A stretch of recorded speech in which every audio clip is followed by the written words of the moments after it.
Lento arranque, vamos a empezar porque Gerardo tiene trabajo, entonces vamos a dar comienzo. Buenos días a todos, buenos días a todas. Bienvenidos a esta sesión del Seminario de Ciencias Políticas y Movimientos Sociales en la Interculturalidad del Frente Popular Francisco Villa y el Centro de Investigaciones y Estudios Transmodernos, y en realidad, pues en la práctica desde hace ya rato, también del pueblo Xuararutam, ¿no? Entonces, pues vamos a dar continuidad a las sesiones de cosmopolítica, del encariñamiento y la creencia mutua, ¿no? Le damos la bienvenida al maestro Gerardo López Amaro, ¿no? Con quien ya compartimos el sábado. Y bueno, comentarle a Gerardo que durante el día lunes estuvimos compartiendo y discutiendo. Creo que fue interesante la sesión, despertó interés y reflexión, y también pues sabes, porque estás en Ecoversidades, pues no, pero que justo en la coyuntura de este momento hay un paro generalizado en Ecuador de los compañeros y en general de las nacionalidades, ¿no? Y que creo que, bueno, pues es parte de un contexto relevante porque pues justamente es el seminario de estos temas, ¿no?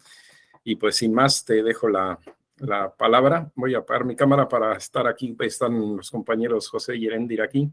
Y entonces te escuchamos y bienvenido. Un abrazo. Gracias, Pedro. Buen día a todas, todos. Sí, pues me da mucho gusto saber que estuvieron reunidos el lunes. Igual luego que haya el tiempito para poder platicar, ahí me encantaría escuchar un poco también de ustedes, de sus reflexiones, y efectivamente, particularmente en el contexto de lo que está sucediendo ahora en Ecuador, de la gran movilización indígena, popular, que está sucediendo allá, pero también de todo pues es el movimiento que se está dando en la América profunda, ¿no? De esta constatación de que los marcos tradicionales de la política liberal se desbordan en el momento en el que uno quiere entender de verdad qué es lo que está pasando, y de los retos que esto plantea para todas las instituciones fundacionales de la modernidad occidental, incluida la idea del Estado-nación, ¿no?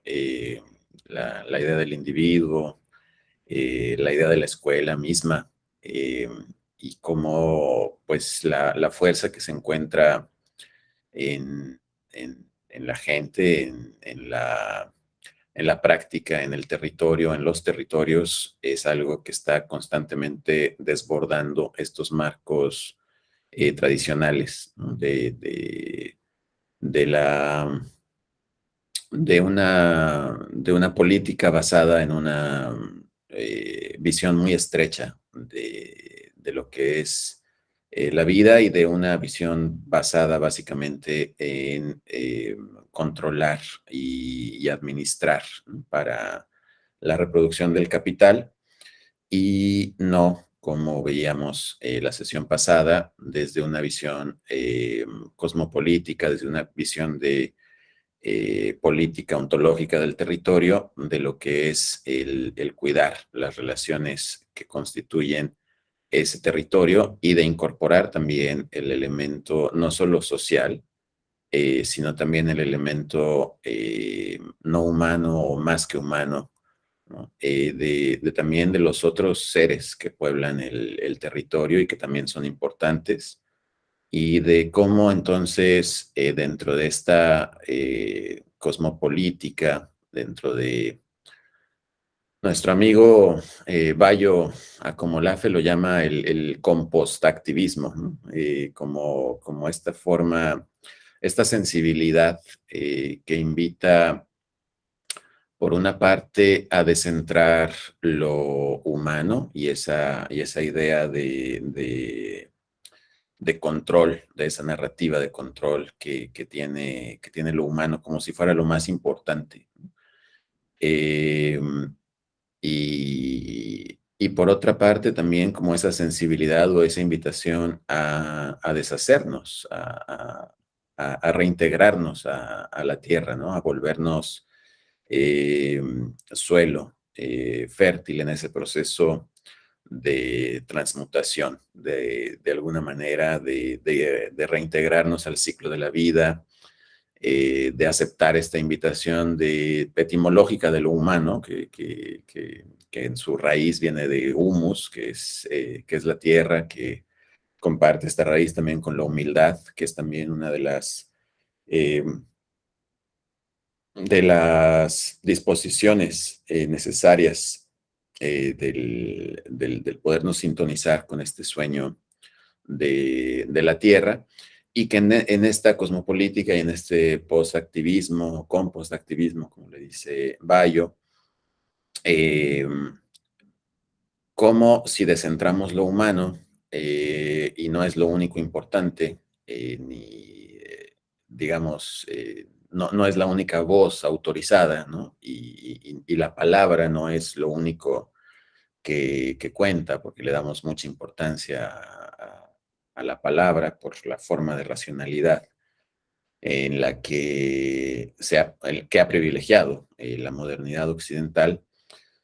¿Cómo invitamos a un diálogo de múltiples voces, a un diálogo donde los vientos, las plantas, las estrellas de mar, las diatomeas, los campos de fuerza, los gluones y los quarks, eh, pueden tener también participación desde su agencia, desde lo que son todos estos seres, y cómo podemos sobre todo el desarrollar la sensibilidad pues para podernos escuchar.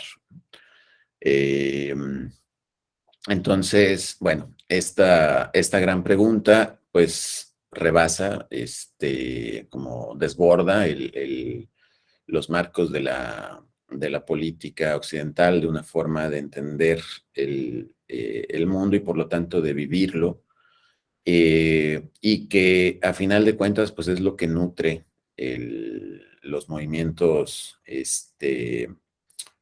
indígenas, campesinos, populares, de mujeres, de poblaciones negras, de la diversidad sexual, en fin, ¿no? De aquello que está en ese tejido de micelio del que hablábamos la vez pasada, ¿no? De esta gran red de inteligencia, de sensibilidad, de información y de recursos que se encuentra a veces de forma subterránea, de forma no visible, como la red del micelio, ¿no? Estos hongos que quizás uno pensaría que el hongo se encuentra nada más ahí donde lo puede ver, pero en realidad por abajo de la Tierra hay múltiples conexiones que están distribuyendo esta información, estos recursos, cierta sensibilidad, que cuando llega el momento adecuado, entonces es cuando puede salir el hongo a la superficie y lo podemos ver, ¿no? Un poco así es el movimiento que nosotros atestiguamos en este momento de este tejido enorme de los movimientos, digamos, que son un exceso de la modernidad, que la sobrepasan, que la desbordan y que se encuentran presentes. Entonces, el día de hoy quisiera conectar esta cosmopolítica, este postactivismo, con la idea de los aprendizajes y con la experiencia de Ecoversidades, como del ir compartiendo un poquito ese caminar, bueno, ¿Qué implica entonces el aprender desde esta, desde esta cosmopolítica que es necesariamente pluriversal, que necesariamente invita a reconocer que no estamos en un mundo de un solo mundo, sino que nos encontramos en un pluriverso que aparte está constantemente emergiendo, que no es estático, que es dinámico, que es emergente, que es complejo, y que entonces qué nuevas preguntas, qué retos, qué prácticas son las que aparecen en eso. Esas han sido las grandes preguntas que nos han ido de alguna manera guiando en esta pedagogía, que es una pedagogía, decía, muy como comparten los compas zapatistas, ¿no? De una caminando preguntamos, ¿no? Es una pedagogía que invita mucho a, a la pregunta y por lo tanto que invita a la escucha, porque la pregunta requiere de escucha, requiere de cultivar esa otra sensibilidad, esa otra disposición, esa actitud, que tampoco es muy común dentro de la modernidad occidental, porque la modernidad enseña más a hablar, más que a escuchar, ¿no? Es, por eso también, por ejemplo, los círculos activistas vemos esta dinámica de que muchas veces aquello que es más vocal, aquello que es más elocuente, tiene más peso, y elocuente en el sentido de la palabra, ¿no? Pero cómo podemos, para nosotros ha sido muy importante, cómo podemos dejar de reproducir ese sistema, porque si se trata de descentrar la palabra, cómo podemos comunicarnos también y eh, escuchar las voces, no solo de quienes saben hablar, ¿no? Sino particularmente de quienes saben escuchar y que se comunican también a través de múltiples lenguajes del sueño, del rezo, del canto, de la danza, del arte en general, del afecto, del tocar, del jugar, del reír, ¿no? Como dijera Silvia Rivera Cusicanqui, de ese sudar juntos, ¿no? Es parte de esta manera también del comunicarnos y del aprender, ¿no? Y que esto, entonces, me gustaría compartirles esta primera parte, como esta reflexión de de la conexión entre cosmopolítica y ecopedagogías. Y, y bueno, dice Eduardo Galeano, ¿no? En alguno de sus textos tan inspiradores, dice, ¿para qué escribe uno si no es para juntar sus pedazos? Desde que entramos en la escuela o la iglesia, la educación nos descuartiza. Nos enseña a divorciar el alma del cuerpo y la razón del corazón. Sabios doctores de ética y moral han de ser los pescadores de la costa colombiana, que inventaron la palabra sentipensante para definir el lenguaje que dice la verdad. Entonces, bueno, desde esta invitación a sentipensar, a celebrar la verdad, voy a ir compartiendo algunas ideas que tienen que ver con este juntar nuestros pedazos, ¿no? En inglés, el verbo para recordar es remember, que es precisamente como este juntar, ¿no? Los pedacitos, ¿no? Los miembros, las partes. Y es que la colonización ha producido fragmentación y un desmembramiento, tanto en el nivel material como psíquico. Entonces hay un gran anhelo de completud que se expresa frecuentemente como un anhelo de pertenecer, un anhelo que es a la vez material y existencial, que es psíquico y es físico, y que cuando es satisfecho puede subvertir y desplazar este dolor del ser desmembrado. Es un poco como lo que Gloria Anzaldúa también le llamaba el imperativo de la Coyolxauhqui, ¿no? Que si recordamos, para quienes no están en México o no están familiarizados con la cultura náhuatl, la Coyolxauhqui es una de las deidades originarias, y fue desmembrada, fue desmembrada en esos primeros tiempos, y entonces existe este gran anhelo por volver a juntar los pedazos, ¿no? Es un imperativo. Entonces, bueno, les comparto, por ejemplo, Elena Pardo, que es una compañera del Centro de Promoción de Sabidurías Interculturales, CEPROSI, de Perú, dice que se necesita una revolución para desmantelar el capitalismo.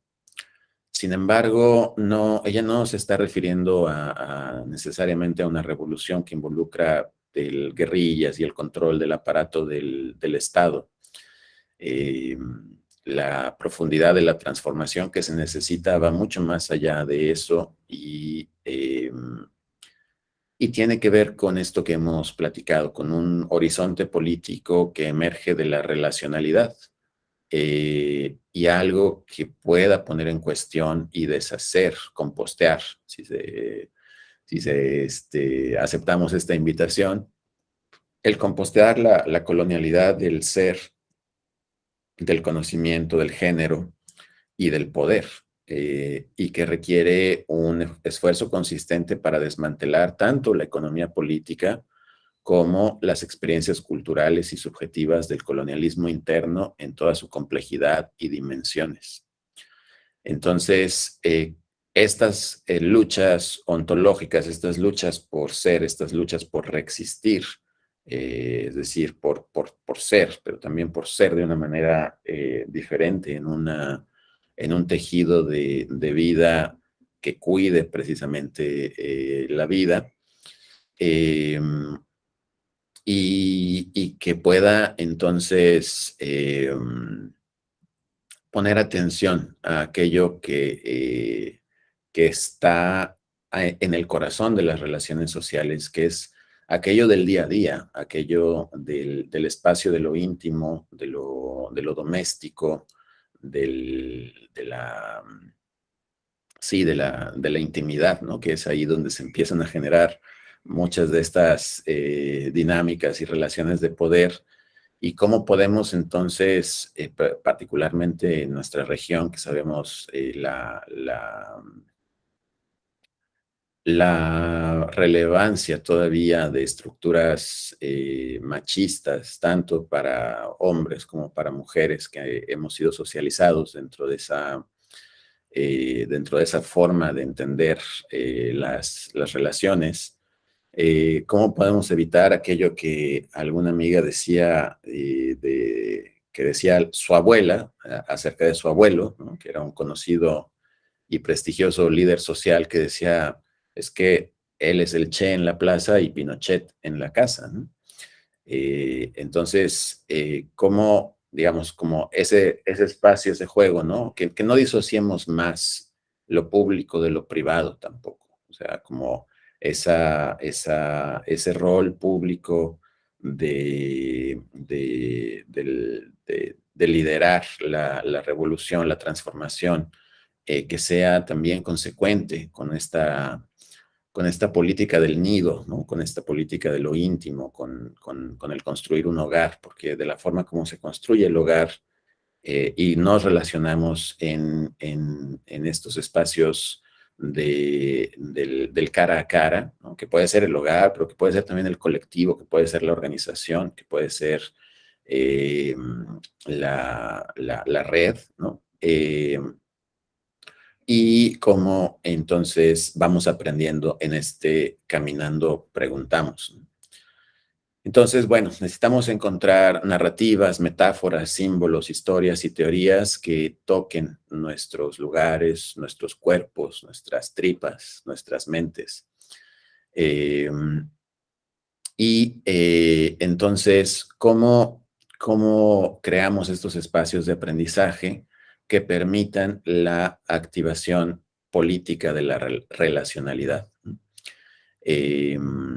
En un proyecto político que pretende ser integral, riguroso y crítico, al tiempo que se maravilla y se pregunta y afirma las posibilidades de lo que hoy parece imposible. Y bueno, esto tiene que ver también con un diálogo que se encuentra también como parte importante de esta conversación, que es el asunto de las epistemologías del sur, que es un conjunto de preguntas acerca de la construcción y la validación del conocimiento que surge desde la lucha, de formas de conocer que han sido desarrolladas por grupos sociales en contra de las injusticias sistemáticas y las opresiones causadas por el capitalismo, el colonialismo y el patriarcado. Esta invitación que nos hace Boaventura de Sousa Santos tiene que ver con la idea de una teoría con preguntas fuertes y respuestas débiles. Es decir, una vez más, la idea es poner mucho más atención a las preguntas, más que a tener las respuestas, la certeza, el control. Por lo tanto, nos permite también ser un procedimiento de traducción que se encuentra dedicado a crear encuentros y a imaginar nuevas formas de teorizar y de generar un activismo colectivo que sea transformativo y que desestabilicen las mentiras dañinas que sostienen y legitiman la injusticia social. Para las epistemologías del sur, el pensamiento moderno occidental es un pensamiento abismal que consiste en un sistema de distinciones visibles e invisibles, las invisibles siendo el fundamento de las visibles, en las que del otro lado de la línea desaparece la realidad y se produce activamente como no existente, ¿no? Que es algo que pues conocemos de sobra en Latinoamérica con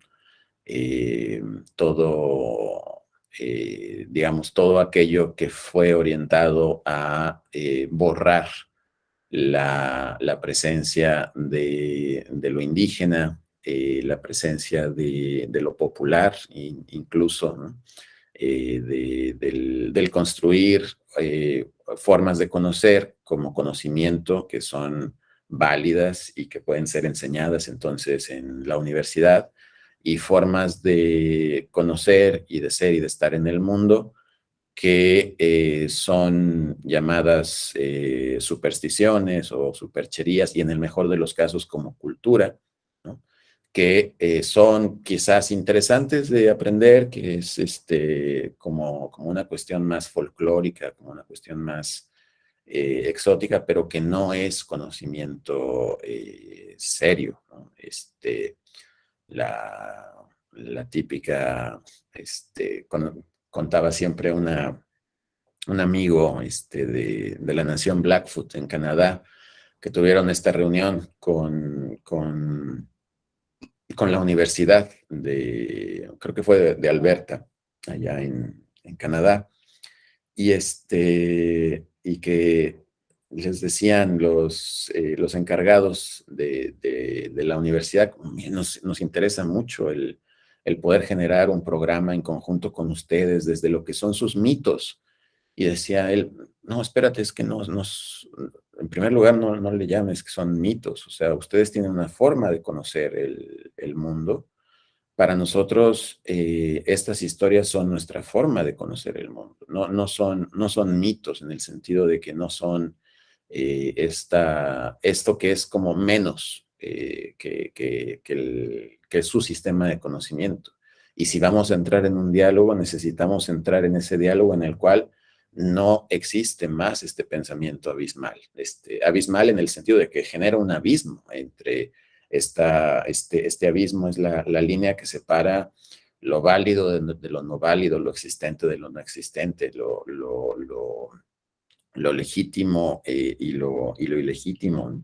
Y en general también lo humano y lo menos que humano, ¿no? Que también es algo que hemos heredado y está vigente en la colonialidad, que hay ciertas vidas, que hay ciertas vidas humanas que parecen valer más que otras, ¿no? Lo vemos también tristemente todos los días, ¿no? Entonces, pero si volvemos a la idea del pluriverso y de la cosmopolítica, el mundo no se puede agotar en todas sus relaciones, no es ni siquiera cognoscible en todas estas relaciones. Y por lo tanto, necesitamos más de un tipo de conocimiento. La conciencia de las relaciones concretas, históricas y de poder entre los conocimientos y los saberes es esencial para poder involucrar, coexistir y sanar las heridas de un monocultivo de conocimiento que todavía es predominante. Este monocultivo es aquello que se pone en cuestión con la exploración de estos espacios de ecopedagogías que juntan experiencias de conocimientos insurgentes que están siendo construidos en las luchas del día a día, en las luchas ontológicas de los distintos territorios. Entonces, y así, pues, podemos pensar, por ejemplo, el caso de Wirikuta, que era algo que hablábamos la sesión pasada, ¿no? Wirikuta siendo uno de los 5 pilares del mundo para el pueblo wixárika, de acuerdo a su tradición, a su conocimiento, el lugar donde nace el sol, el lugar donde desde tiempos inmemoriales se hace una peregrinación para poder poder mantener encendidas las velas de la vida, poder cuidar esa matriz de vida que es Wirikuta, y que de repente llega el gobierno y las corporaciones, el capital, ¿no? a querer instalar ahí una minera, ¿no? O varias mineras, una tercera parte del territorio de Wirikuta, que es un sitio sagrado natural, formalmente reconocido, legalmente protegido, ha sido concesionado para la explotación minera por los siguientes 85 años, ¿no? Entonces, ¿cómo podemos ver ahí cómo se encuentra esta cosmopolítica, o la ausencia de una cosmopolítica, más bien, ¿no? En el que, por una parte, se vea ese territorio como desierto, como recursos naturales, como un recurso a ser explotado, como un territorio incluso despoblado, o sea, no importa que exista ahí gente, no importa que exista gente incluso familiarizada con ese territorio y con una relación con ese territorio desde tiempo inmemorial, porque lo único es el objetivizar, ¿no? Si la gente existe, es nada más como potenciales trabajadores en momentos muy concretos de esta explotación minera, ¿no? Pero ¿qué pasa si lo vemos desde la perspectiva de la cosmopolítica y entendemos qué es lo que tiene que decir dentro de este proceso los seres que pueblan y componen esta matriz de vida? Todos los pueblos campesinos, rancheros del desierto potosino, sí, las corporaciones y el Estado-Nación, el pueblo wixárika, por supuesto, pero también las biznagas y los mezquites, y también el jicuri y el venado, ¿no? Y también la gobernadora, ¿no? Y también los vientos, y también el agua, y también, en fin, ¿cómo podemos entonces invitar a una concepción mucho más amplia también de un tiempo profundo, de un tiempo no humano? Y por lo tanto puede emerger una subjetividad política que sea radical, eh, que pueda entonces también aprender de ese territorio, y que aparte pues es una narrativa muy común en todo México, en la América profunda, y en realidad en todos los territorios, particularmente los territorios que han sido tradicionalmente habitados por los pueblos indígenas, bueno, han sido eh, muchas veces los guardianes, las guardianas de esos territorios, y que ha producido, entre otras cosas, una inmensa biodiversidad, ¿no? Que es ahora hacia donde va el capital.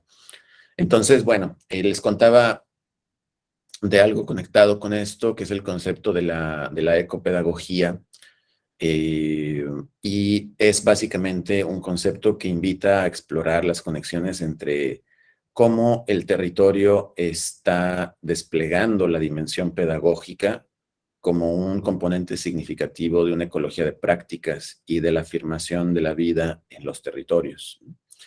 Eh, Esto es algo que tomamos muy en serio en la parte de ecoversidades, en el sentido de que queremos aprender de prácticas para regenerar los ecosistemas ecológicos y culturales. Entonces, desde esta idea del pluriverso y de un enfoque crítico a la constelación moderna de la colonialidad, del capitalismo, del patriarcado, del racismo, eh, que, que no construye un enemigo, sino que no construye un otro, ¿no? Un malo dentro de esta narrativa, ¿no? Sino que dentro de este compostactivismo nos invita a compostearnos a nosotros, a nuestras prácticas, ¿no? Al ver dónde se encuentra vivo ese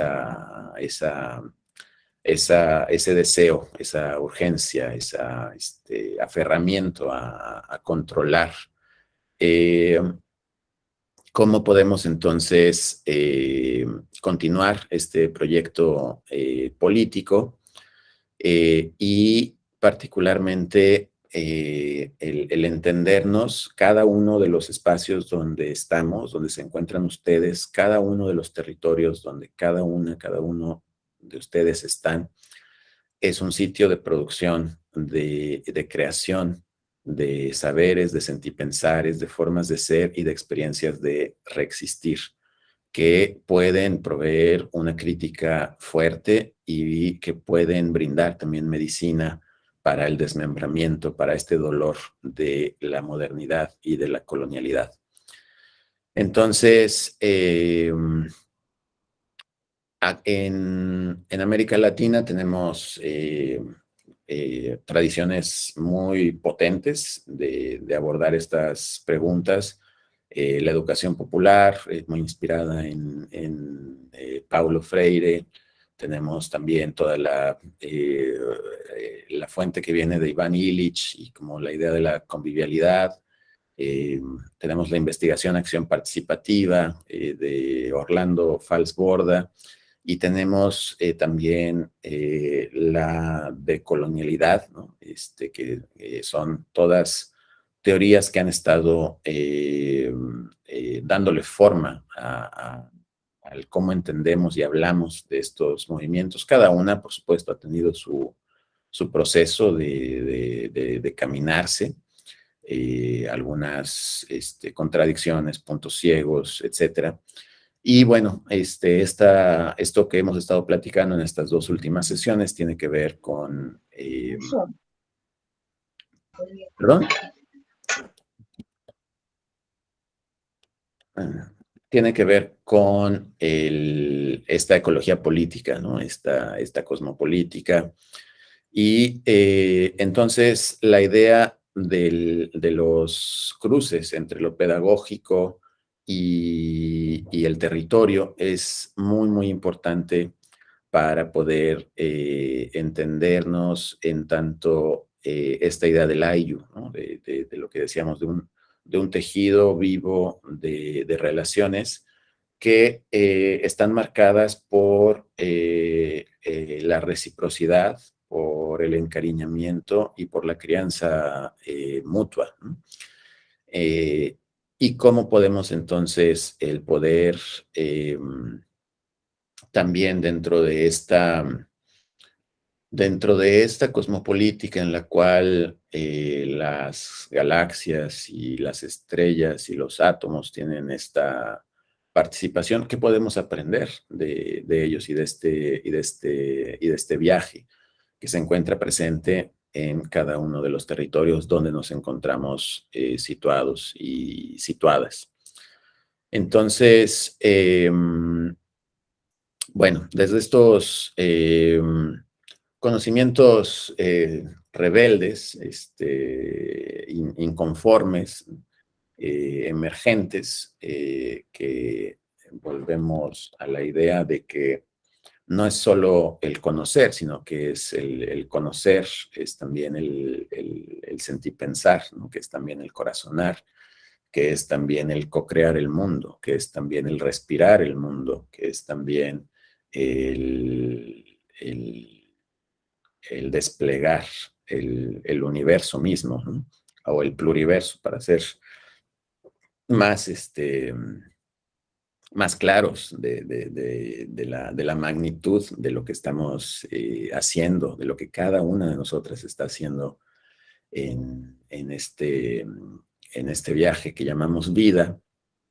Les quería contar un poquito más acerca de cómo estas preguntas, cómo estas fuentes se ven reflejadas también en el espacio organizativo de Ecoversidades, ¿no? Que es una red que nace como tal en 2015 en un encuentro en Portugal,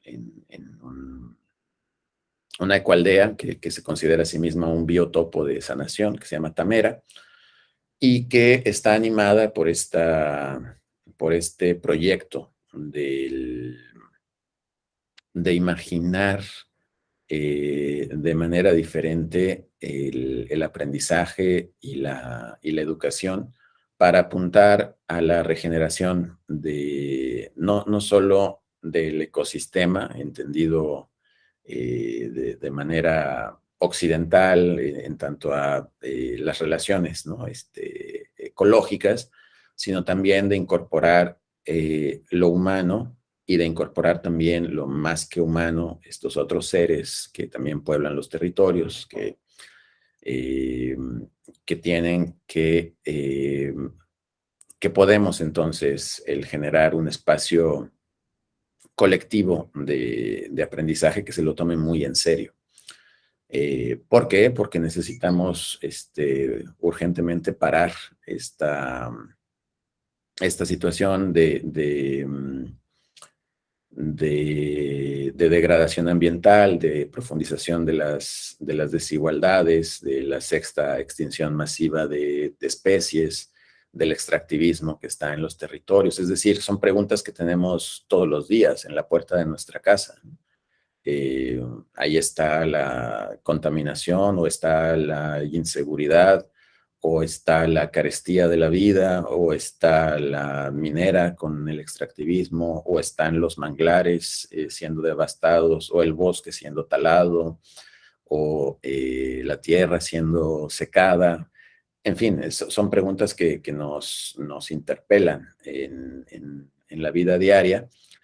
y que necesitamos, por lo tanto, una forma, creemos nosotros, diferente, eh, en la cual podamos entonces generar estos espacios de aprendizaje para el reexistir, para el existir de una manera diferente, desde donde sea que estamos, desde la posicionalidad que tengamos, que en todos los casos va a ser diferente. Y bueno, entonces Ecoversidades nace con esta misión, con la idea de que si podemos generar un espacio que sea una invitación a encontrarnos, ¿no? Y a encontrarnos de manera diferente, a encontrarnos tomando en serio la diferencia, no queriéndola negar, no queriéndola asimilar, no queriéndola integrar, no queriéndola resolver incluso, sino de una diferencia que se celebra. Y si podemos generar un espacio de preguntas más que de certezas, si podemos generar un espacio para los sueños, para el afecto, para la crianza mutua, ¿no? Si podemos generar un espacio también que sea un espacio de aprendizaje colectivo, es decir, que estamos generando un nuevo espacio al juntarnos, donde podemos explorar precisamente nuevas preguntas, nuestras prácticas, ¿no? Escuchar también nuestros dolores y nuestras penas y profundizar nuestros encariñamientos, nuestros afectos. Entonces, podemos ir tejiendo o bordando, ¿no? Algo que pueda eh, que pueda celebrar esos múltiples hilos que cada historia, que cada persona, que cada territorio está trayendo a ese espacio, siendo muy conscientes también de que esto implica una serie de tensiones, una manera de entender también el conflicto, una manera de abordar el conflicto, una manera de pensar también nuestras formas de toma de decisiones, del pensar el mismo espacio en el que nos juntamos para podernos escuchar, para poder platicar, y, eh, y, del, y del ir un poquito más lento en eso, porque requiere, un espacio como este requiere la importante tarea de conocernos y de reconocernos, ¿no? Entonces, más que estar centrado en como la meta o en metas y objetivos como muy prácticos, es más bien como este es un espacio principalmente de encuentro, donde es el encuentro lo que permite que pueda emerger algo diferente, algo que pueda fructificar en función de ese encuentro y no de un diseño previamente establecido, ¿no? Eh, o no necesariamente predeterminado, ¿no? Entonces, bueno, eso ha sido un poco lo que hemos intentado caminar en estos ya casi 7 años de estar caminando juntas, juntos, juntes. Y con muchísimos aprendizajes, muchísimas preguntas, cosas que hemos tenido ahí, dificultades también, por supuesto, pero que nos permite el poder experimentar, y experimentar no necesariamente en el sentido de un laboratorio científico, ¿no? Sino experimentar de vivenciar, de experimentar con nuestros cuerpos, con nuestro corazón, lo que es la potencialidad de un espacio como este, que se encuentra presente en muchísimos territorios, en Ecoversidades. Hicimos una cuenta incompleta, ¿no? de esto, pero seguramente hay más, pero hemos podido identificar más de 60 lenguas, por ejemplo, que se han hablado en nuestros encuentros, ¿no? Eso quiere decir que tenemos un gran reto, porque aún así la comunicación principal de nuestros encuentros se da ya sea en inglés o en español, ¿no? En el caso de Latinoamérica, que son idiomas coloniales. Pero que esas lenguas han estado presentes en nuestros encuentros y que también tienen su propia agencia. La presencia de ellas es importante en sí misma. Y que entonces, dentro de estos más de 250 proyectos en más de 45 países, pues plantea el gran reto de cómo caminamos juntos, cómo nos conocemos, ¿no? Entonces, bueno, hemos generado una serie de programas que tienen que ver con invitaciones al encuentro, básicamente, en todos los casos, de publicaciones, de residencias, de estancias, de intercambios, de proyectos de germinación, ¿no? De ideas, como también entendiendo que nuestra gran riqueza es el pensarnos desde la abundancia y desde la cultura del regalo, porque Coversidades se trata de las relaciones que tejemos, no se trata de si hay becas o algún fondo que se pueda accesar, que en ocasiones lo hay, pero no ese es el centro del trabajo de Coversidades, no es una fundación en ese sentido, sino que es un ayo, es un tejido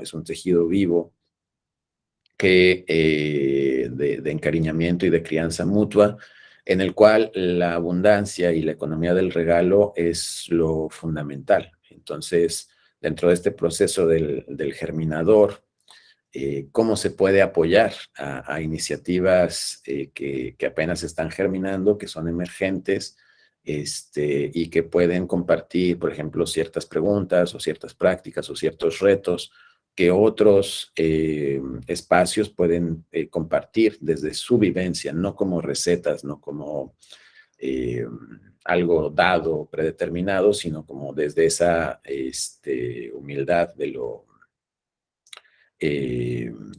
que es lo vivencial, el poder encontrarnos entonces y generar nuevas respuestas o generar ideas distintas o enfoques, acercamientos diferentes acerca de la cuestión, y que también esta abundancia, esta cultura del regalo, tomen en cuenta el carácter emergente de nuestros encuentros. Entonces, de nuestros encuentros, y con eso quiero decir, como por ejemplo, encuentros puntuales, ¿no? Como el último que tuvimos en Colombia, o el anterior que tuvimos en Egipto, donde estuvieron también José y Pedro, en fin, distintos encuentros que hemos tenido a lo largo de estos años, pero que también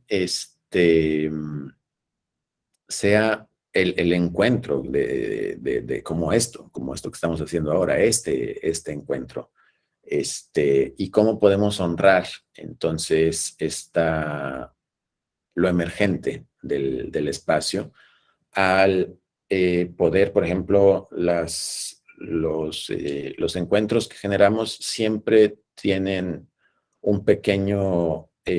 una idea de diseño que es muy general, pero están siempre abiertos a aquello que está presente en el campo en ese momento, en un diálogo emergente que es es un espacio de libertad, es un espacio de, de juego en cierto sentido y de mucho rigor en cierto otro, porque es ahí en esos espacios donde se dan las conversaciones más ricas y más profundas al lado del fuego, tomando té o caminando en la montaña, ¿no?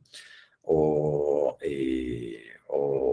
cerrando los ojos y soñando aquello que queremos manifestar, o sudando en el temazcal, ¿no? Esos son algunos de los espacios pedagógicos que nos permiten precisamente el sintonizarnos con eso que está emergente en nuestro tejido. Y que bueno, finalmente, y con esto terminaría, si se trata del quitar la educación de las garras de un sistema que tiende a domesticar, a desmembrar, a matar incluso la creatividad de la gente, de los niños, pero también de los jóvenes, pero también de los adultos, de los abuelos. ¿Cómo podemos entonces recuperar el aprendizaje como la práctica gozosa de la gente libre?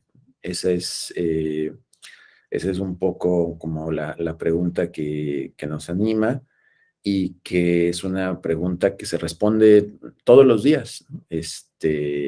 Y todos los días es preguntada, ¿no?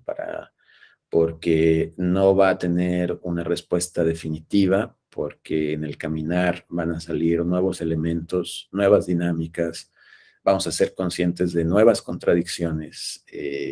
Quizás el punto ciego de hoy sale a la luz mañana, eh, y podemos entonces abrazar estas contradicciones de una manera creativa, no poniéndolas bajo la alfombra, ¿no? No barriéndolas y escondiéndolas ahí abajo de la cama, sino viéndolas, reconociéndolas e interactuando con ellas. Entonces, bueno, con eso cerraría. Veo que Luis levantó la mano, y precisamente eso iba a proponer abrir un espacio de preguntas y respuestas. Voy a tener que retirarme en media hora porque inicié un trabajo nuevo en esta semana, entonces no voy a poder quedarme por las 2 horas completas, pero podemos tener esta última media hora de diálogo y me gustaría escucharles. Así que, Luis, te escucho. Sí, muy buenos días. Buenos días a todos. Yo tengo una duda, me va surgiendo cada vez más una pregunta en razón de 2 intervenciones que he tenido respecto a este tema, el sábado de la semana pasada y el lunes,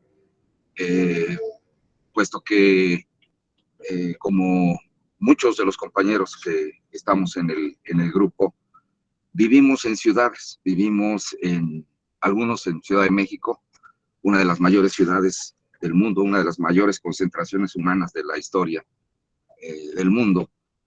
Vivimos sumergidos aquí entre automóviles y asfalto y carreteras y puentes y medios de comunicación que todo el día están sonando los teléfonos, los mensajes, con una masa vegetal escasa, comparado con la enorme área cubierta por asfalto y concreto. ¿Cuál sería la opción, cuál sería la alternativa para los que vivimos en estas grandes ciudades donde los colectivos son pocos, donde cada vez se individualiza al ser humano, cada vez se le atomiza dentro de esta enorme sociedad urbana que tenemos en Ciudad de México? 9 millones de habitantes en Ciudad de México y 20 millones de personas en una metrópolis, y seguramente va a crecer en los próximos años.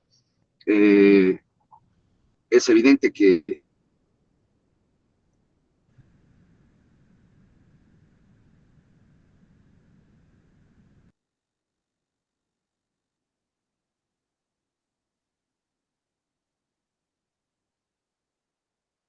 Se nos congeló Luis.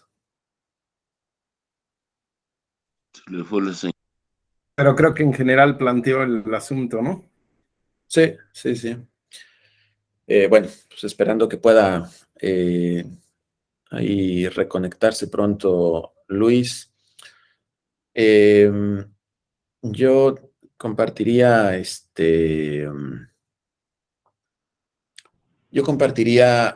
ciertas ideas. Una que mira, ya volvió Luis. ¿Nos escuchas? Sí, pensé que me estaban escuchando. No, Hola. te quedaste, se te fue un poco la conexión. Bueno, entonces, la situación es, bueno, los que estamos en estas grandes concentraciones urbanas, eh, ¿qué expectativa ves en este modelo capitalista que cada vez gana más territorios y conciencias a nivel no solamente de nuestro país, sino a nivel mundial? ¿Qué opciones? Por ejemplo, ayer, algo que en una pequeña reunión que tuve ayer por la noche con jóvenes, platicaban acerca de estos colectivos que se dedican aquí en la ciudad a andar en bicicleta, pero que cada vez crecen más. Y yo le veía a estos jóvenes pues el gusto por salir, por estar en colectivo, por estar en grupo, por sentir el aire, por sentir la presencia de amigos con un mismo interés, etcétera. Es decir, está en nuestra naturaleza humana el ser seres colectivos. Sin embargo, el modelo capitalista nos aísla de esto. ¿Qué opción o qué expectativa ves respecto a las ciudades y de esta forma de vivir en estas grandes ciudades?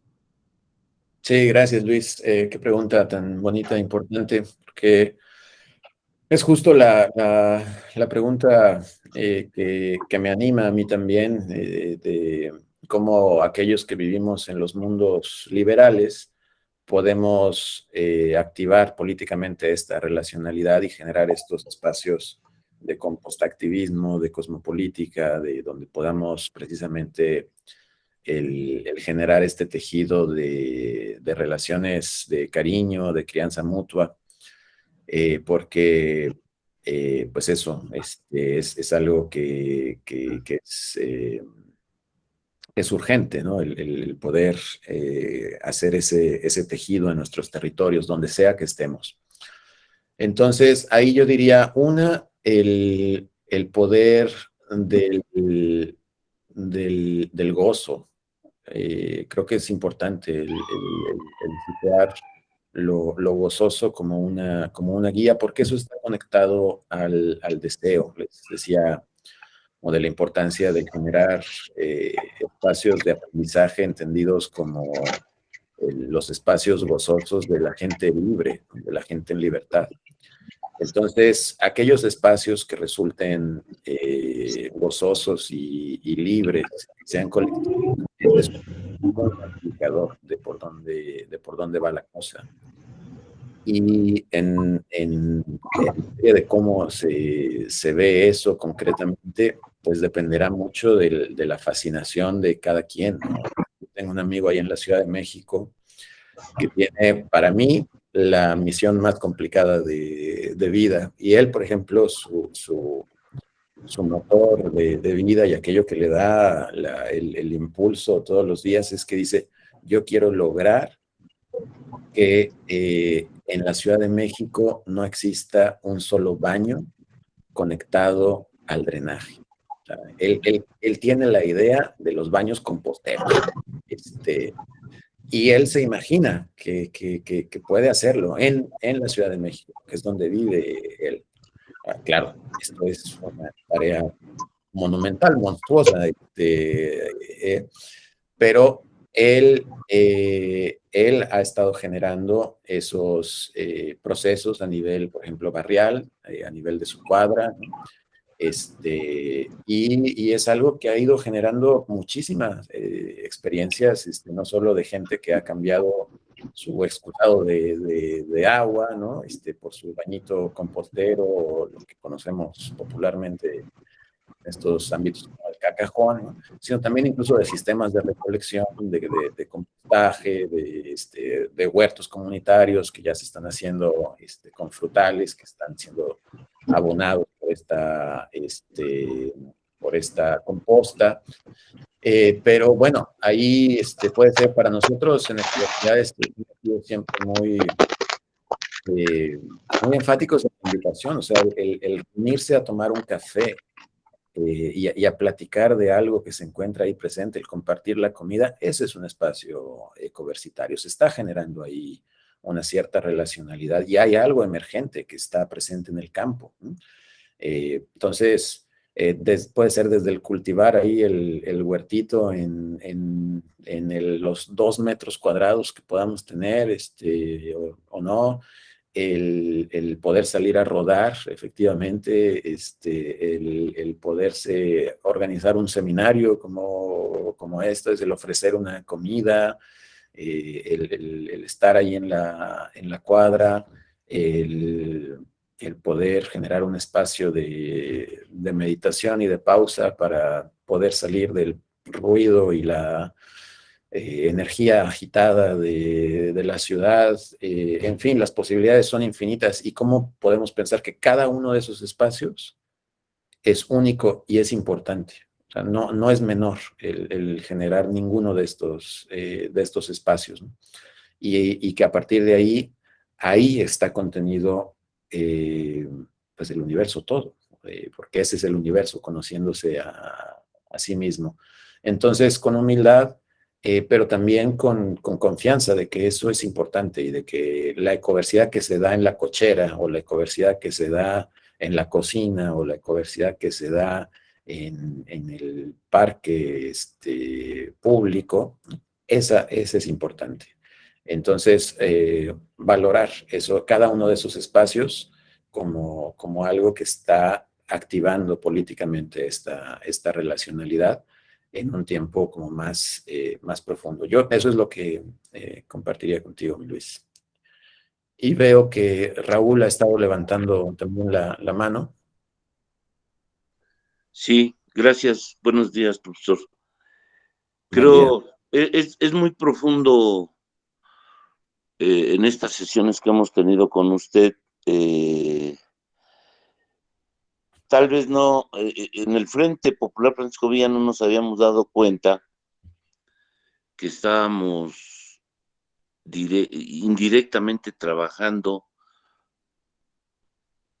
en ser amigables con el medio ambiente, con la naturaleza, con los usos y costumbres.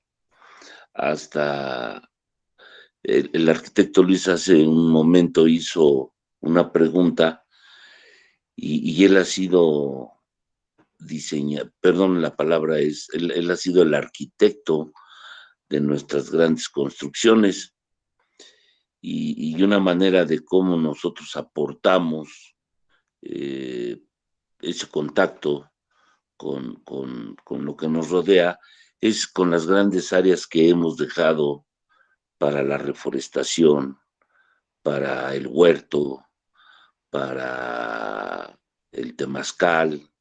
O sea, nuestras unidades habitacionales están inmersas en una megalópolis de concreto, pero los diseños que el arquitecto Luis nos ha dejado en espacios muy, muy abiertos, hemos nosotros llevado equipamiento que precisamente en una urbe nos lleve al contacto de la alimentación, al contacto de la reforestación, buscando mejor calidad de oxígeno.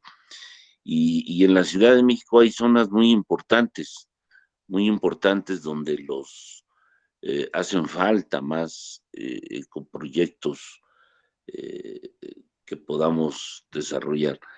Pero hasta ahorita creo que el trabajo que nos corresponde hacer es hacer de esta ciudad una ciudad amigable, una ciudad donde realmente busquemos una mejor calidad de vida en la recreación, con la naturaleza, con el ecosistema, en la rodada, en la convivencia. Creo que hasta ahorita nos habíamos, por lo menos yo había descubierto la gran importancia que ha tenido el que el arquitecto Luis, los diseños de las unidades, nos haya dejado este espacio donde, pues no es la plantita, sino más bien es el árbol, es el huerto.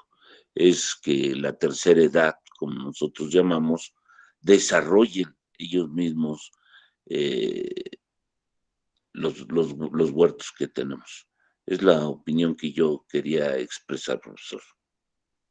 Correcto, Raúl, claro que sí. Y que se pueda reconocer y celebrar esos pasos, ¿no? Esos gestos es importante porque los gestos que descentran la modernidad, lo occidental, el individuo y que privilegian este espacio de pausa, de invitación a lo colectivo, de la invitación a las abejas, ¿no? El pensar en las abejas, el pensar en las hormigas, el pensar en que también es ese espacio de lo colectivo lo que se está generando al dejar un huertito o al dejar un área para la reforestación, es estar de alguna forma invitando a ser parte de esta comunidad de vida en la que nos encontramos,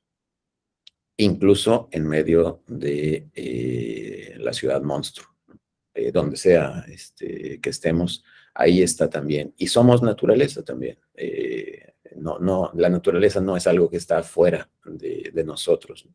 Entonces, si somos naturaleza y somos el universo, ¿cómo estamos generando esos espacios para poder invitar a este espacio de lo colectivo humano y no humano? Entonces, lo celebro, este trabajo que están realizando.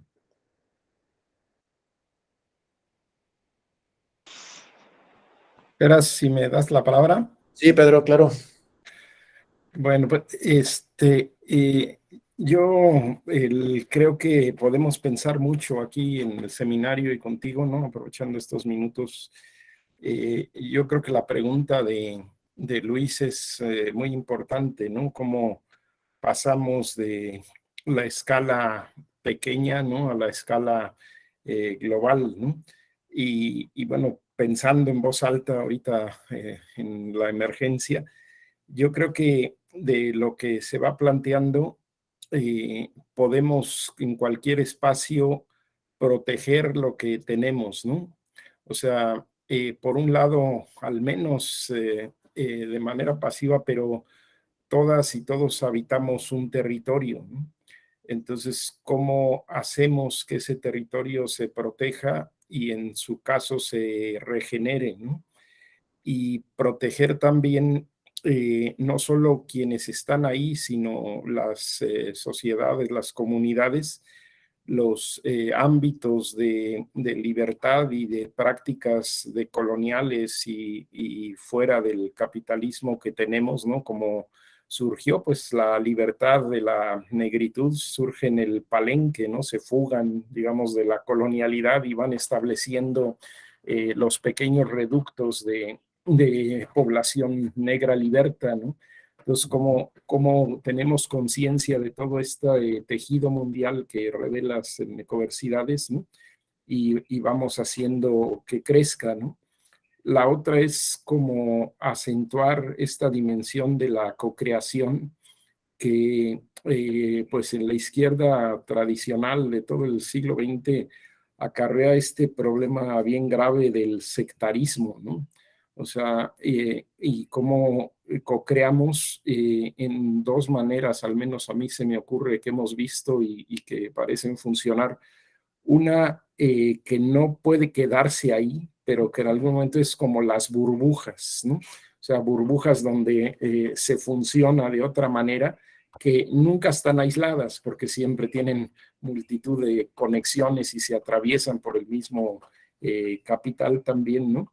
Y co-creación de prácticas, ¿no? O sea, en esta idea pues marxiana, ¿no? De Marx, de que lo que importa no es interpretar la realidad, sino transformarla, cómo desde esas prácticas vamos cambiando y generalizándola, porque muchas veces no conocemos las prácticas y cuando uno las conoce empieza a movérsele la canica porque realmente muchas de esas prácticas son posibles en distintos espacios, ¿no? La otra es como, yo pienso mucho en las continuidades, ¿no? Porque no venimos de la nada como movimientos de cambio, ¿no? Por ejemplo, el Che hablaba de la importancia de la subjetividad, ¿no? Más allá de las condiciones objetivas.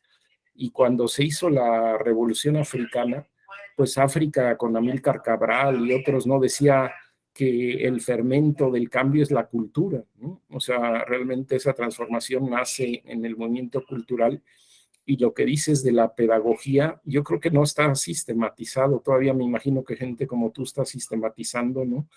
Porque yo siento que se está yendo ya más allá de Freire o de Iván Illich o de la investigación-acción, ¿no? Y se está generando otra perspectiva, pero que todavía no tiene una sistematización, no para crear un modelo, porque justo no es la idea, pero sí para generar líneas que permitan accionar y pensar, ¿no? Y cómo fortalecer siempre el proceso de comunidad. Yo creo que ha sido planteando muchos conceptos que son muy productivos, ¿no? Como este de compostactivar, la idea de la apertura, pero no como la que se concibe, digamos, en la filosofía occidental, sino otra idea de la apertura, esta continuidad también con el 68, ¿no? De buscar lo imposible dentro del sistema, ¿no? Pero hacerlo posible, esta centralidad de las preguntas, esta centralidad de encontrarnos, ¿no? Sí, o esta idea del co y del des, ¿no? ¿Sí? De hacer junto y de desarmar, ¿no? De desaprender, de descrear, etcétera, ¿no? Entonces yo creo que se van generando posibilidades y a mí se me ocurre algo que se me antoja a mí como un proyecto de investigación, que es como hace muchos años yo lo pensaba así cuando estaba en la clandestinidad, que había que pensar más los procesos de transición que los procesos de consolidación, ¿no? O sea, yo creo que sería bien útil para el futuro humano pensar cómo se pasó, por ejemplo, en nuestros territorios de la antigüedad precuautémica, preatahualpa, a la colonialidad, ¿no? Cómo pasamos de la colonialidad al capitalismo, o a nivel europeo también cómo se pasó del esclavismo a la Edad Media, cómo se pasó de la Edad Media a la modernidad burguesa y cómo en el mundo se va malamente, ¿no? Pasando del capitalismo al socialismo, porque pues tenemos que entender mucho cómo se hacen estos procesos de transición que son multiseculares, ¿no? La transición del feudalismo al capitalismo europeo duró 3 siglos o más, ¿no? Sí, y porque si pensamos solo lo consolidado, tendemos a no ver la dinámica, ¿no? Entonces, bueno, a mí me ha servido mucho tus dos pláticas, aunque hora y tanto, ¿no? Me han sido muy útiles porque creo que tienes bastante sistematicidad y profundidad, y pues agradecerte e invitarlos a que en los proyectos que tiene cada uno, pues piensen desde esta pedagogía, piensen sus proyectos desde esta idea de germinación, desde esta idea de las palabras que generan la conciencia de Freire, de esta idea ecológica de Iván Illich, ¿no? Desde esta idea de cómo hacemos una investigación no para tener un trabajo, sino cómo nos contribuye a la lucha, como en la investigación, acción participativa. Y pues muchas gracias, Gerardo. No, muchas gracias, Pedro. Totalmente de acuerdo con todos tus puntos. Y yo quizás nada más ahí como echándole unas puntaditas extras a esos hilos que acabas de plantear. Yo diría eso, o sea, como sí, la importancia de reconocernos siempre como seres localizados, es decir, siempre somos seres en territorio. Y eso es importante, o sea, porque nos han, dentro de la educación occidental, tradicional, somos seres sin territorio y somos seres sin cuerpo, ¿no? Porque siempre estamos aprendiendo de otras cosas, de algo que está más allá, ¿no? El universo es algo que está por fuera y está lejos, ¿no? La naturaleza es algo a lo que tengo que ir porque no está en mí, ¿no? La cultura incluso está separada de la naturaleza, el ser humano del resto de la trama de la vida. No aprendo sobre mi cuerpo porque tengo que aprender sobre otras cosas que son lo que es lo que importa, ¿no? En el conocimiento occidental. Entonces, el construir, el concebirnos como seres localizados, como seres que habitan un territorio, es muy, muy importante, porque donde sea que estemos, como dijera el lengua alerta, ¿no? No sé si alguna vez han oído a Rodrigo, muy buen músico, pero él canta, ¿no? Y dice, siembra maíz ahí donde te encuentres, ¿no? Echa raíz, como el maíz que crece fuerte. Entonces, lo que sea, ¿no? El maíz o la papa o lo que sea, pero que ahí eche raíz, ¿no? Y que entonces eso significa que si somos seres con cuerpo y seres con territorio, la primera dimensión revolucionaria es la del cuidado. Hay que cuidar ese territorio, hay que cuidar ese cuerpo y valorarlo de verdad, porque es algo que no se enseña en esta educación, ¿no?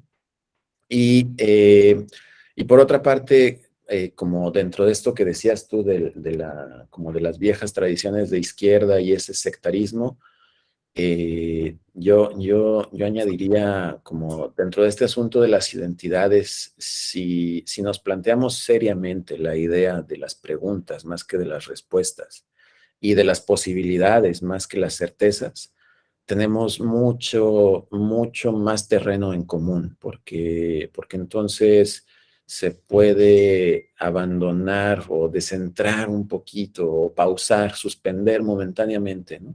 Como ese espacio de mucha certidumbre, de mucho voluntarismo, ¿no? Que ha caracterizado mucha de esa izquierda, y el poder pensar, el poder abrir espacio para el encuentro desde esa humildad, desde esa escucha, desde ese cuidado, ¿no?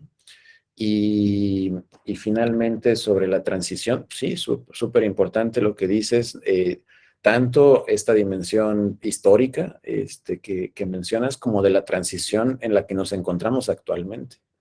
Entonces, ¿cómo podemos sentipensar o corazonar la transición que nos encontramos viviendo ahora?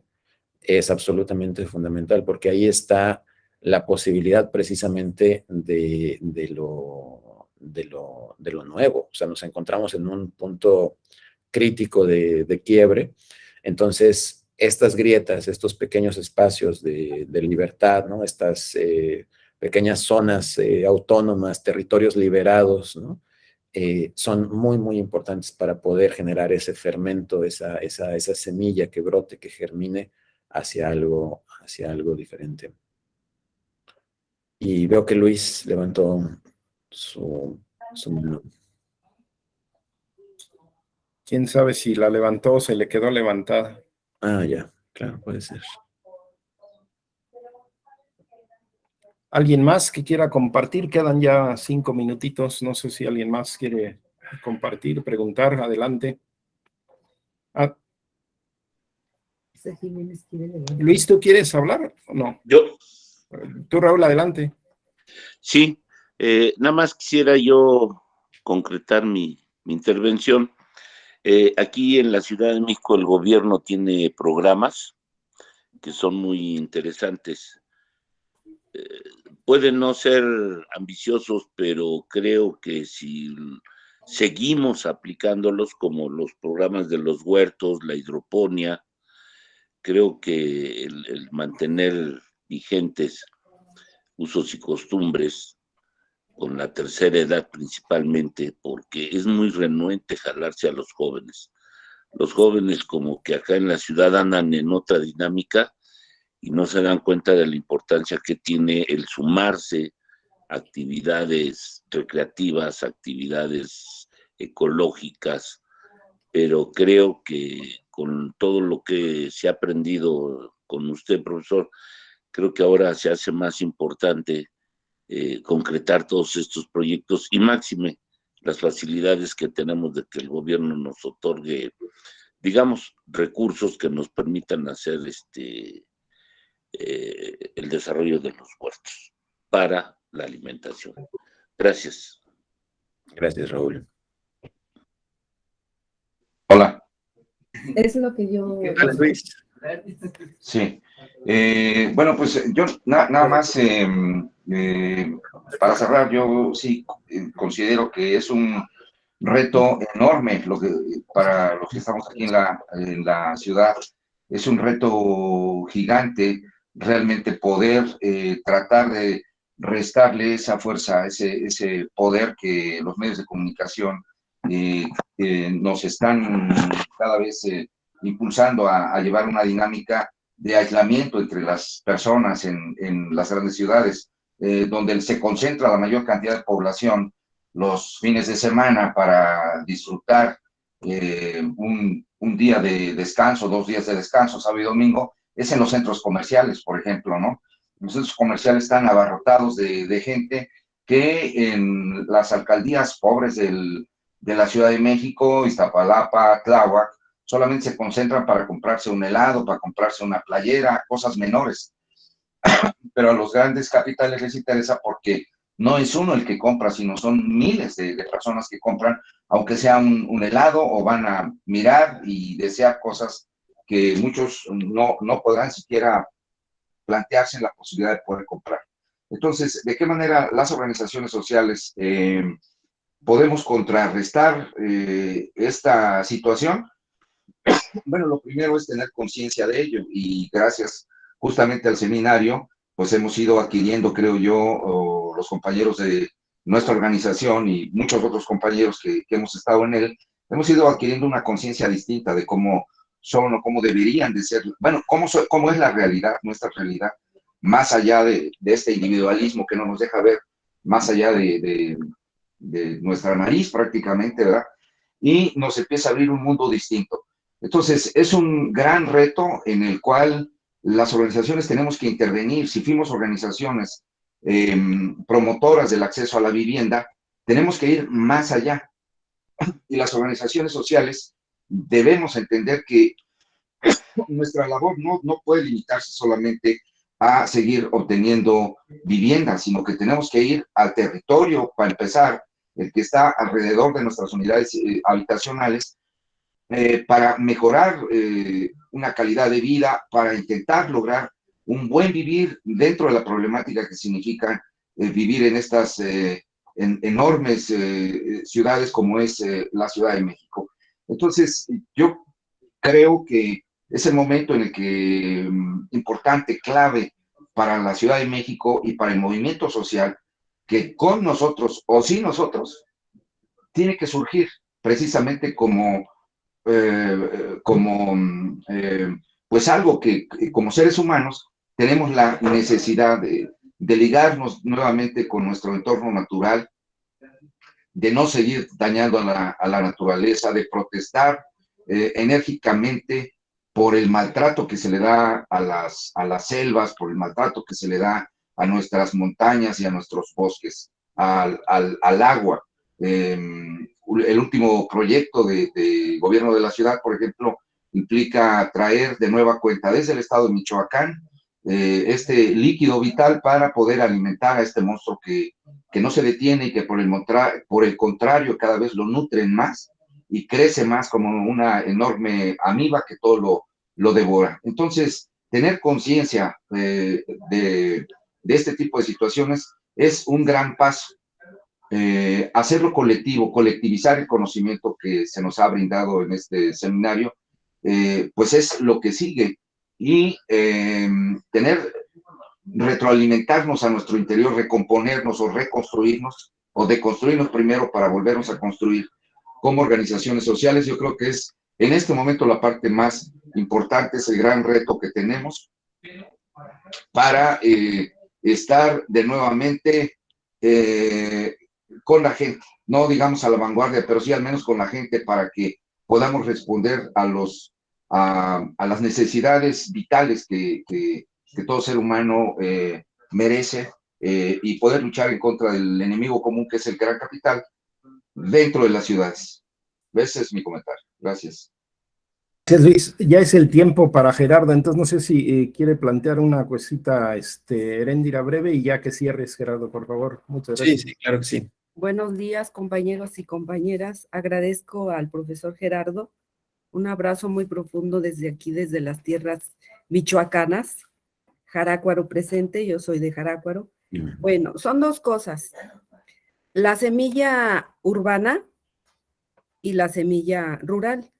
Creo que el proyecto que el gobierno ha dado sobre los pilares, pues sí está muy bien la estructura, pero el sentido de familia, de semilla, creo que no es el correcto, porque muchas veces el gobierno tiene ese punto muy, muy apartado de una realidad.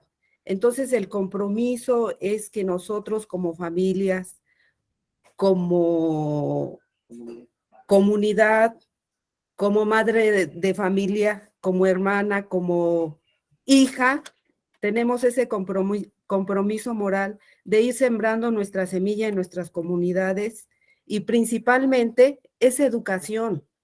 Educación ambiental, educación familiar, educación amorosa. Es muy difícil porque el terreno que nos lleva este mundo es el egoísmo y muchas veces lo tenemos ahí muy, muy marcado. Hay que ir trabajando de manera personal para ir armando esta semilla y en un futuro no muy lejano, recoger lo que nosotros sembramos. Gerardo, muchas gracias, un abrazo muy profundo y buenos días a todos los compañeros y compañeras. Gracias. Gracias a ti, Heréndira. Muchas gracias por ese comentario. Ahí a mí lo que me surge es, por una parte, el celebrar la semilla y la poética entre campo y ciudad, ¿no? Y ahí les cuento dos pequeñas historias ya nomás para despedirme. Una, en el Perú, en el Cusco, se realiza el Festival del Huatunacuy, que les contaba un poquito la vez pasada, y es una gran fiesta de revitalización de la semilla. Entonces, se hace, de hecho, por estas fechas, por el solsticio de invierno en el hemisferio sur, y entonces llega gente de todos lados con sus semillas y se pone las semillas literalmente las semillas de lo que sea que haya cultivado cada quien en su chacra, en su milpa, y se pone en el centro, ¿no? Y a las semillas entonces se va caminando con ellas, se les va cantando, se les va rezando, se les danza, se les vela toda la noche, y entonces al final de eso, ya que la semilla tiene también esa información, tiene la información del territorio, ¿no? de donde creció, tiene la información ya del viaje, de a dónde llegó, y tiene la información ahora de los cantos, de los rezos, de las historias, del fuego, del abrazo. Entonces, una vez que tiene esa información la semilla, entonces es intercambiada, ¿no? y es una semilla fuerte. Entonces, yo invitaría a eso, a celebrar las semillas, no solo en tanto las semillas de productos, hortalizas, plantas, frutas, ¿no? Sino nuestras semillas, las semillas ideas, las semillas afectos, las semillas propuestas, las semillas conversaciones, las semillas silencios, ¿no? Y cómo podemos entonces revitalizar nuestras semillas y celebrar nuestras semillas para que podamos intercambiarlas y que puedan crecer fuertes en cada uno de nuestros territorios. Eso creo que es una bonita invitación que nos hacen desde el Cusco.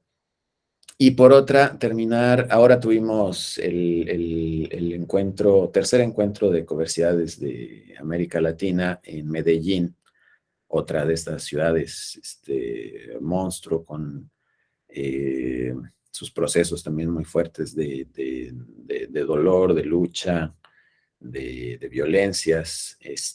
Y allá nos recibieron los compañeros de Agroarte, que están haciendo un trabajo en este caso con jóvenes y abuelas. Allá se le llaman el Partido de las Doñas, ¿no?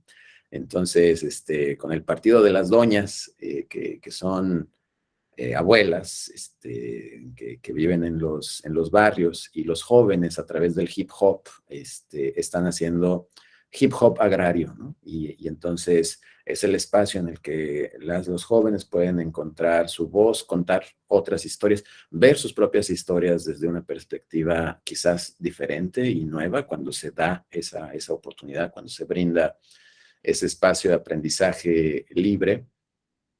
Y se aprovechan los espacios que se van generando en la ciudad, ¿no? Para el estar en contacto con la tierra, para el poder crecer ahí la huertita o la germinación, ¿no? Y entonces ellos hablan de que es necesario generar una nueva relación entre campo y ciudad que sea poética. Y entonces están armando ahí esa poética entre campo y ciudad. Y nos invitan a eso, porque una vez más también hay que romper esa dicotomía o esa relación de subordinación del campo hacia la ciudad, y el darnos cuenta de cómo cómo es posible algo distinto. Y cada pequeño gesto es importante, aunque no se logre el cambiar a gran escala el sistema, cada pequeño gesto es importante. Y entonces dejarlos con esa invitación a esa poética entre campo y ciudad. Bueno, pues muchas gracias, Gerardo. Tienes que hacer, ¿no? Aquí da las gracias también Moisés desde la Amazonía. Y pues ahí seguimos en el camino, ¿no? Arriba somos. Muchas gracias, Gerardo. Muchas gracias a todas, a todos. Y bueno, lo dejamos aquí por hoy, pero el lunes retomamos la discusión. Creo que hay muchos conceptos que tenemos que digerir y muchas prácticas. Entonces creo que el lunes podemos comunitariamente dar un pasito para adelante para volver algo más práctico todo este último aprendizaje tan estimulante. Muchas gracias, Gerardo. Muchas gracias a todas y a todos. Gracias, Pedro. Gracias. Saludos. Gracias, Gerardo, Pedro, compañero. Buen fin de semana a todas y a todos.